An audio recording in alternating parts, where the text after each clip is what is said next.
Muy buenas noches con todos. En esta oportunidad vamos a exponer nuestra primera entrega del trabajo escalonado en el curso de Tecnología de la Construcción 1. Nuestro trabajo es sobre la construcción del puente Chagual. Ahora vamos a hablar una pequeña descripción de la obra. Además vamos a mencionar el nombre. El nombre es la creación del puente Chagual en la carretera Chagual, Bijus, el anexo de Bijus, en el distrito de Patás, La Libertad.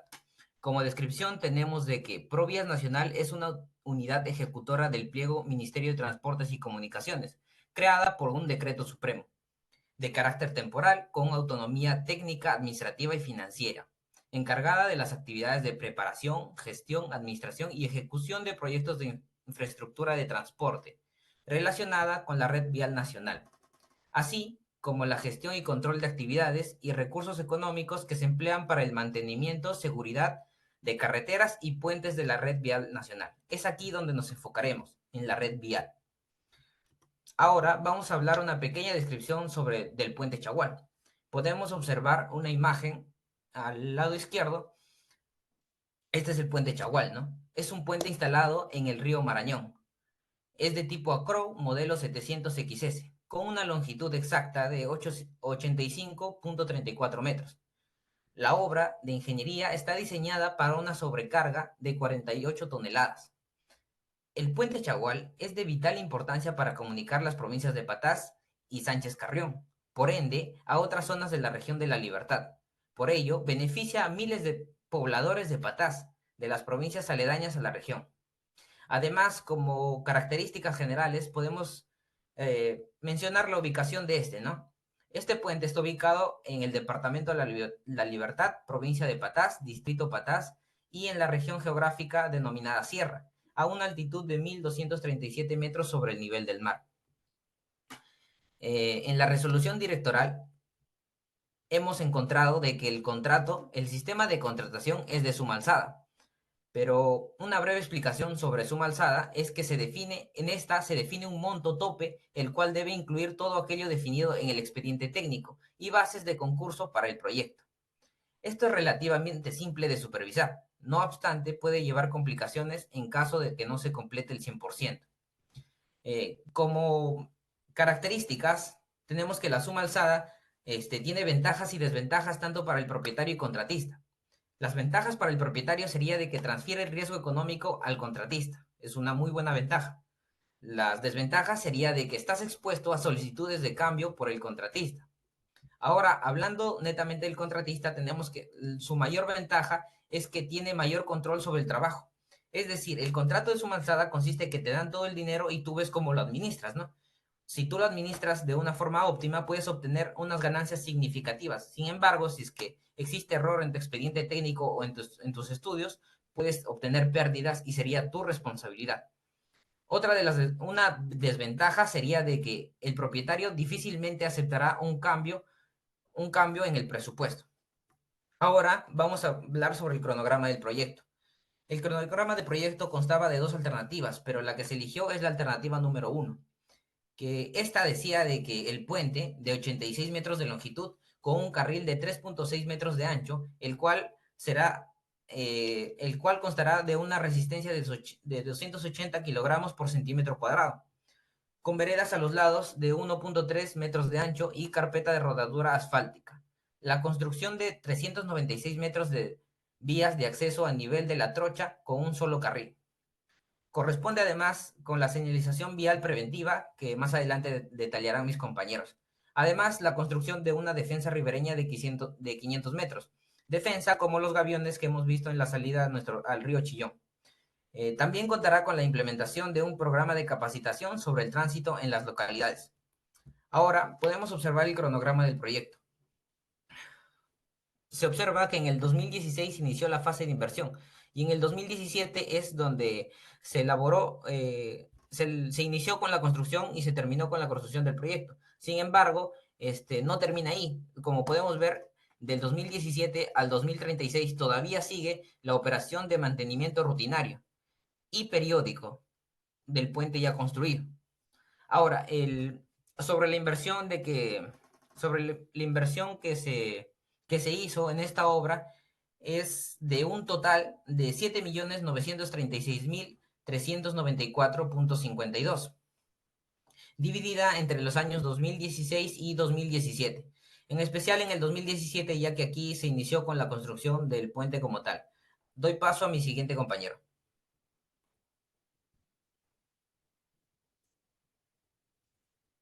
Bien, mi nombre es Nilo Choque y voy a exponer lo que sería el procedimiento constructivo de la obra del puente Chajuana. En primera instancia, se debe tener en cuenta en el procedimiento constructivo lo que es el trazo y replanteo. El trazo y replanteo se realiza con la finalidad de constatar las dimensiones estipuladas en el expediente técnico de obra, así como constatar, por así decirlo, el caudal establecido en la temporada de la construcción. Además, rutas de acceso y salida a la obra mediante los mapas topográficos. Por ejemplo, pueden ocurrir eventos ambientales que modifiquen en gran medida o en mínima medida el terreno en el que se va a trabajar, tales como vegetación precedente, luego de una crecida de río. eh, Eso trae como consecuencia un área de desbroce, el cual va a incrementar el costo. Otro ejemplo podría ser el colapso de talud, luego de un fenómeno natural, tal como un terremoto o un huaico.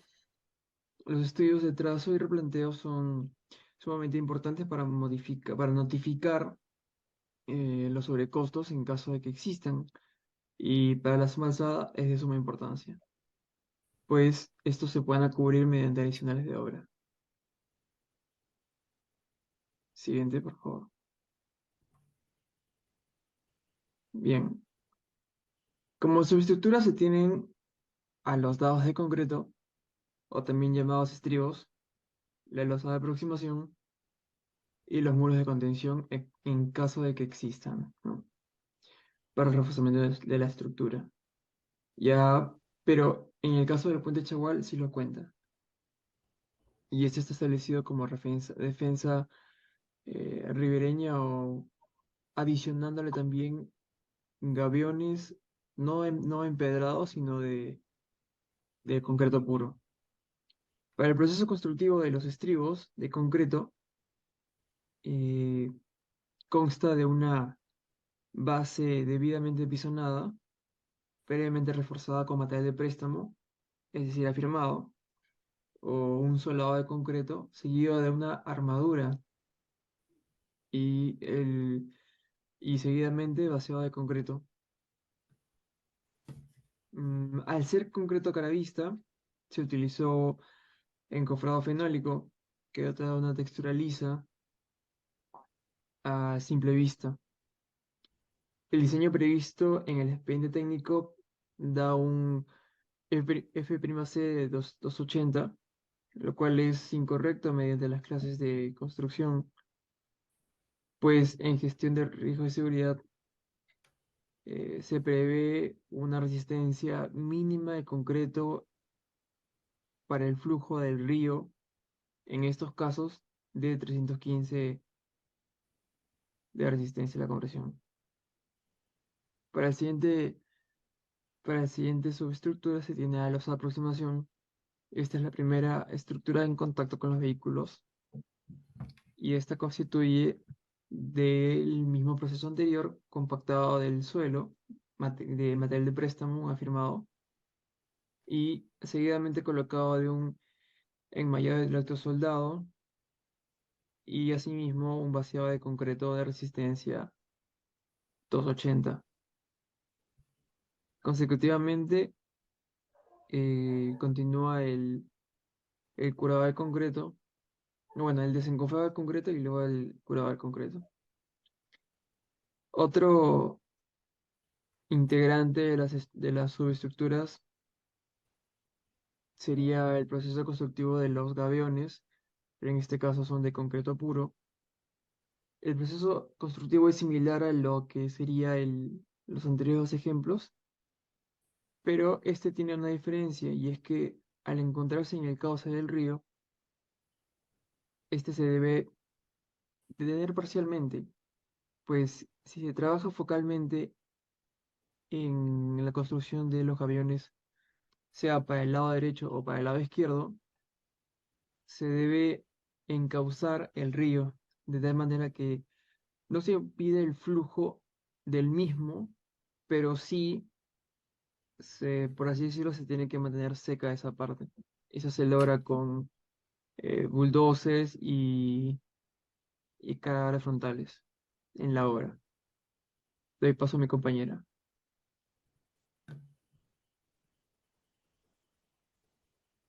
Buenos días, ingeniero Juan Javier Cabero. En esta oportunidad, mi persona, Berenice Bunchuquenqui Rosas, les hablará de una de las partes del proceso constructivo que viene a ser la superestructura. Bueno, en la superestructura encontramos el montaje de las secciones del puente. Se ensamblan en el sitio de construcción, ya sea a nivel del suelo o en un área cercana al punto de lanzamiento. Se pueden utilizar grúas u otros equipos de elevación para montar y alinear estas secciones del puente de manera precisa.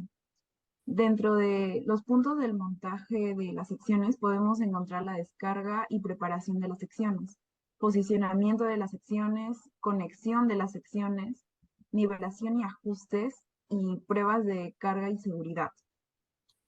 Para los criterios del lanzamiento, siguiente diapositiva, por favor.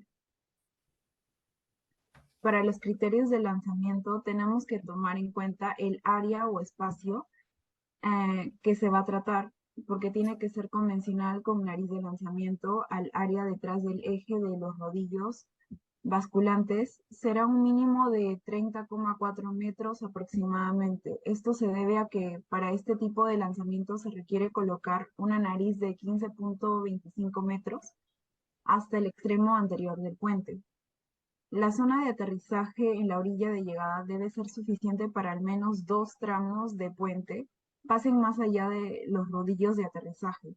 Idealmente debería ser posible que la nariz pasara completamente el estribo para evitar pausas innecesarias durante el lanzamiento.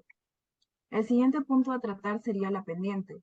Si es posible, la orilla de partida y de llegada deben estar al mismo nivel. Sin embargo, si una pendiente longitudinal superior al 2% es inevitable, algunas precauciones especiales son necesarias. Se deben evitar las pendientes transversales más que nada.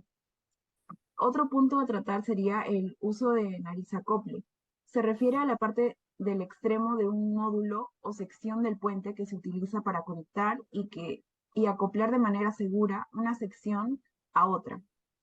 Estas narices de acople se diseñan de manera crucial que permitan una unión precisa y estable entre módulos del puente. Desempeñan un papel crucial en la construcción de puentes modulares, más que nada, ya que permiten una instalación rápida y segura de las secciones del puente y garantizan que la estructura sea básicamente sólida y estable. Su diseño y fabricación, su diseño y fabricación son aspectos críticos para el proceso de construcción de puentes modulares. Las condiciones meteorológicas, además de que no es recomendable realizar el lanzamiento con la presencia de precipitaciones pluviales, más que nada, el ingeniero supervisor debe estar siempre consciente de las ráfagas del viento que puede añadir un peso no deseado en el puente en sí, por lo que se recomienda realizar un lanzamiento del puente con vientos sostenidos de 40 kilómetros por hora.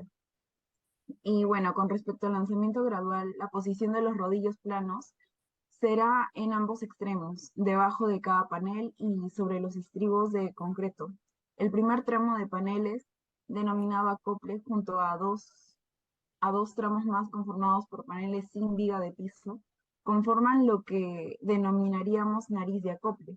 Del extremo de lanzamiento se gateará constantemente la estructura y se dejará descansando en tacos mientras se conforma los siguientes tramos según la configuración determinada. Y bueno, con lo que respecta a los muros contra impacto, son estructuras diseñadas para proporcionar apoyo y protección a las columnas o pilares de un puente modular.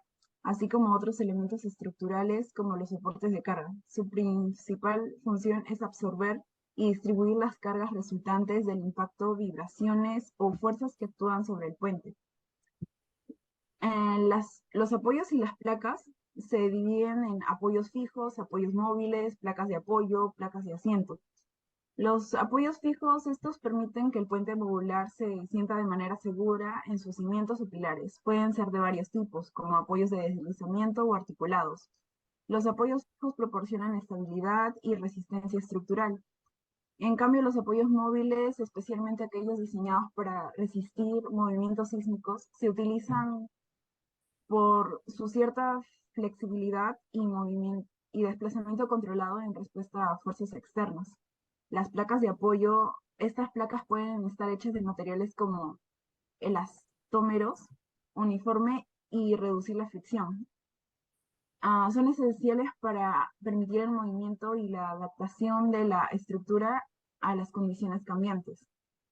Y bueno, las placas de asiento se utilizan para proporcionar una superficie de apoyo adecuada entre los componentes de la superestructura del puente modular, como vigas o losas. Estas placas se instalan en la parte superior de los apoyos y permiten una distribución uniforme de las cargas desde la superestructura hacia los apoyos. Siguiente diapositiva, por favor. Finalmente, con la alienación y ajustes, se toman en cuenta 8 puntos importantes. El primero sería la inspección del sitio. Antes de la instalación se realiza una inspección del sitio para verificar las condiciones del terreno y asegurarse de que éste esté listo para recibir al puente modular. Esto incluye la evaluación de la elevación, la estabilidad del suelo y otros factores que pueden afectar la alienación del puente. En el segundo punto podemos encontrar la preparación de la base del apoyo, que puede ser un cimiento o una estructura de soporte, debe estar nivelada, debidamente preparada para recibir al puente. Cualquier desnivel en la base puede afectar la alienación del puente también. Con respecto al montaje de los módulos, se requiere un cuidado especial para asegurar que las secciones se coloquen de manera alineada y nivelada. Con respecto a las conexiones entre los módulos del puente se realizan de una manera que garanticen la alienación precisa. Esto puede incluir pernos, placas de unión, soldaduras u otros métodos de fijación. En la alienación longitudinal y transversal se verifica y ajusta la alienación de puentes en términos longitudinales y transversales. Esto implica la medición de la distancia entre los extremos del puente y la verificación de que estén alineados correctamente con los soportes. En la nivelación, que es el punto 6, se lleva a cabo para asegurar que el puente esté nivelado en su superficie. Esto es importante para garantizar la seguridad y el funcionamiento adecuado del puente. Con respecto a los ajustes finales, esto puede involucrar el uso de cuñas, gatos hidráulicos u otros equipos de elevación. Cualquier desviación o problema en la alienación o nivelación se corrige con ajustes específicos. Y por último, las pruebas y verificación. Esto es fundamental para garantizar la estabilidad y capacidad de la carga del puente. Eso sería todo por mi parte. Doy paso a mi compañero.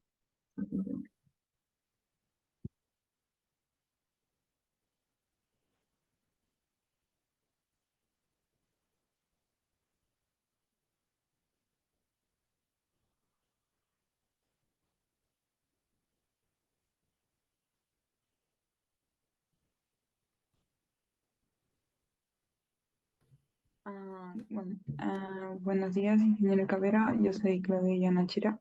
Con respecto a las especificaciones técnicas que vendrían a ser la base para tomar y asumir criterios dirigidos al proceso constructivo, tenemos como contratante a Provias Nacional y a contratista a Consorcio Vial Libertad. En la siguiente diapositiva veremos puntos como limpieza del terreno manual, que consiste en limpiar las áreas que ocuparán las obras y las zonas o fajas laterales requeridas en la vía, incluyendo la remoción de escombros y basuras para obtener un terreno trabajable para la obra. Teniendo en cuenta que la medición será en metros cuadrados y no se incluirá la medida de áreas correspondientes a la plataforma de vías existentes. El otro punto es la caseta de guardianía y depósito, que son construcciones provisionales que servirán de almacén, comedores y talleres de reparación y de mantenimiento de equipos que son previamente autorizados por el supervisor. Después tenemos las obras preliminares que toman puntos como el trazo y replanteo durante la ejecución de la obra, los procedimientos de medición y de pago relacionados con los trabajos topográficos en un proyecto de construcción. La medición llevada a cabo fue en metros cuadrados. El siguiente es la movilización y desmovilización de equipos. El contratista responsable de trasladar y montar los equipos de medición. También se toma en cuenta que la medición se realizará en metros cúbicos y se tiene en cuenta el volumen real ejecutado y considerado el factor de esponjamiento también. Siguiente diapositiva. Aquí. También tenemos el caso de movimiento de tierra que toma puntos como la excavación de material de suelo, relleno de material de préstamo en seco, eliminación de material excedente y excavación en material suelto, relleno con material de préstamo de terraplenes. En el punto de excavación de material suelto, estas excavaciones implican la remoción de material para construir las cimentaciones y subestructuras según los planos o las indicaciones del ingeniero supervisor. En el segundo, relleno con material de préstamo seco, los materiales utilizados en el relleno deberán ser de calidad aceptable según el ingeniero supervisor y no deben contener materiales orgánicos ni elementos inestables. Así como la medición es realizada en metros cúbicos, la parte de eliminación de material excedente se elimina todo material que haya resultado excedente de demoliciones, excavaciones, limpiezas u otros indicados o autorizados previamente por el supervisor. Ya, en el caso de las zapatas, se toman en cuenta los encofrados, que son estructuras temporales que contienen el concreto durante el proceso de construcción. Para el caso de la obra se tomó puntos como el tiempo que el costado de elementos estructurales se mantuvo por 24 horas, cimentación, elevaciones y pantallas por 3 días, fondos de losa 21 días, entre más. En el caso de encofrado y desencofrado de cara de vista, se utilizaron para modelar el concreto de acuerdo con las dimensiones y ubicación especificadas en los planos de estructura. En el cuadro se puede ver una tabla de tiempo de encofrado donde se toman en cuenta los costados de las vigas, losas, diafragmas, fondos de vigas, cimentaciones, veredas, estribos, columnas y muros. Para el caso de superestructura, se tomó el punto de ensamblaje y montaje de estructura metálica, con puntos como el plan de montaje que cuenta con el contratista, con el apoyo de un profesional de ingeniería civil especialista en el montaje de puentes modulares y sobre la base del conocimiento previo y obligatorio de las características físicas del cauce y régimen de río. Para trabajos preliminares, el contratista acondiciona el área apropiada para preparar todo lo necesario para la identificación y ordenamiento de las secciones y elementos de la superestructura. En el caso de montaje de estructura metálica, el armado del puente debe seguirse un procedimiento lógico, uniendo las partes que serán ensambladas de forma segura. Para el caso del lanzamiento de estructura modular, se procede siempre y cuando los resultados de control de calidad y las especificaciones técnicas sean satisfactorios. En el caso del transporte de estructura metálica, se efectuó todo el trabajo requiriendo todos los elementos que componen la estructura del puente modular, y tomándose en cuenta componentes como dimensiones, peso, cantidad, identificación y descripción de las descritas. En la siguiente diapositiva, por favor. En el caso de obras varios se toma en cuenta los puntos como perno de edificación de 3/4 de pulgada por 0.85 entre tuercas y arandelas. que se utilizó los elementos adicionales que incluyen pernos de fijación de tipo ILTI o equivalentes a un diámetro de 19 milímetros con un sistema de adherencia. Se especifica el tipo y el diámetro de los pernos usados, que serían 3/4 de pulgada, y su longitud de acuerdo con el proyecto. También tenemos una tabla de especificaciones de instalación de red de 500 para varillas roscadas. También en el caso de las tuberías se instaló tubos de drenaje que se colocaron en posición horizontal con una suave inclinación con respecto a la horizontal, con el propósito de eliminar el agua que se filtra desde el subsuelo. Con el caso del geotextil tejido clase 2, no tejido clase 2, fueron fabricadas con fibras sintéticas de polipropileno y poliéster que tienen múltiples usos como prevención de la erosión, el drenaje y la separación de suelos. Para el punto de obras de mitigación y recondicionamiento del campo, se toma en cuenta que para restaurar las áreas que han sido impactadas debido a la construcción de un puente, incluyendo campamentos, almacenes, patios de máquinas, entre otras, la restauración se llevará a cabo de acuerdo a las especificaciones que fueron aprobadas previamente por el supervisor. En el caso de la señalización, se tomó las señales informativas que tienen por objetivo identificar puntos notables como ciudades, ríos, lugares o lugares históricos, entre otros, y guiar al conductor de un vehículo a través de una determinada ruta, dirigiéndolo al lugar de su destino. En el caso de las señales preventivas, se utilizaron para indicar con anticipación la aproximación de ciertas condiciones de la vía o concurrentes a ella. Y por último, en el caso de las señales reglamentarias, según las normas técnicas, se utilizaron para indicar a los usuarios las limitaciones o restricciones que gobiernan el uso de la vía. Y muchas gracias por su atención. Esa sería la presentación de nuestro grupo. Muchas gracias.